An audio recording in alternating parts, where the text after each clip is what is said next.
IPL 2026 లో Chennai super Kings మరో విజయాన్ని అందుకుంది. మంగళవారం కోల్కతా నైట్ రైడర్స్ తో జరిగిన మ్యాచ్ లో సిఎస్కే 32 పరుగుల తేడాతో గెలిచింది.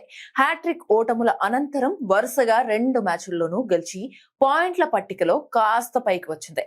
ఈ విజయంపై సిఎస్కే కెప్టెన్ రుతురాజ్ గైక్వాడ్ ఆనందం వ్యక్తం చేశాడు. మ్యాచ్ అనంతరం మాట్లాడుతూ పిచ్ పరిస్థితులు మారడం వల్ల తాము లక్ష్యాన్ని సరిగ్గా అంచనా వేసి బౌలింగ్ లో ప్లాన్ ను అమలు చేశామని చెప్పాడు. ఫీల్డింగ్ కు సంబంధించి ఎలాంటి సాకులు చెప్పనని, ఇంకా మెరుగుపడాల్సిన అవసరం ఉందని రుతురాజ్ స్పష్టం చేశాడు. సిఎస్కే కెప్టెన్ రుతురాజ్ గైక్వాడ్ మాట్లాడుతూ, నిజం చెప్పాలంటే ఈ విజయంతో చాలా సంతోషంగా ఉన్నాం. ఒక మంచి స్కోర్ ను డిఫెండ్ చేయగలిగాం.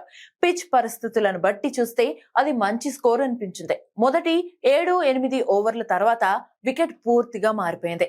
స్పిన్ అవడం మొదలైంది. బంతి ఆగిపోవడం కూడా ఆగిపోయింది. అయితే మొదట మేము 220 లేదా 210 స్కోర్ లక్ష్యంగా పెట్టుకున్నాం. కానీ తర్వాత 190, 180 స్కోర్ కూడా సరిపోతుందని భావించాం. పవర్ ప్లేలో బాగా బౌలింగ్ చేయాలనుకున్నాం. ఆ తర్వాత రన్ రేట్ ను కంట్రోల్లో ఉంచడమే లక్ష్యంగా ముందుకు సాగామని చెప్పాడు. మా బౌలింగ్ బాగుంది. మెల్లగా జట్టు సమన్వయం మెరుగుపడుతోంది.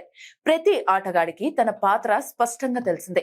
ఏ ఓవర్లు వేయాలి, ఏ లెంగ్త్ లో బౌలింగ్ చేయాలన్నది తెలుసుకున్నారు. జట్టు అవసరాలకు అనుగుణంగా ఆటగాళ్లు అలవాటు పడుతున్నారు. జట్టు క్రమంగా మెరుగుపడుతోంది. ఇది మంచి సూచన. బ్యాటింగ్ లో అవసరం ఉంటే వీర్ ను ఉపయోగించాలని అనుకున్నాం. బ్యాటింగ్ బాగా చేశాం కాబట్టి రెండో ఇన్నింగ్స్ లో పవర్ ప్లే బౌలర్ గా అఖిల్ ను తీసుకొచ్చాం. మధ్యలో ఇద్దరు రైట్ హ్యాండర్లు ఉన్న మంచి ఓవర్లు వేశారు. అయితే నూర్ అద్భుతంగా బౌలింగ్ చేశాడు. ఫీల్డింగ్ లో చాలా క్యాచ్లు మిస్ అయ్యాయి. 1-2 మాత్రమే పట్టుకున్నాం. ఈ రోజు వాతావరణం కొంచెం తేమగా ఉంది. చేతులకు చెమట ఎక్కువగా ఉంది. అయితే ఇది సాకుగా చెప్పలేను. ఫీల్డింగ్ లో బాగా మెరుగవ్వాల్సిన అవసరం ఉంది. నా ఫామ్ పైన ఎలాంటి ఆందోళన లేదు.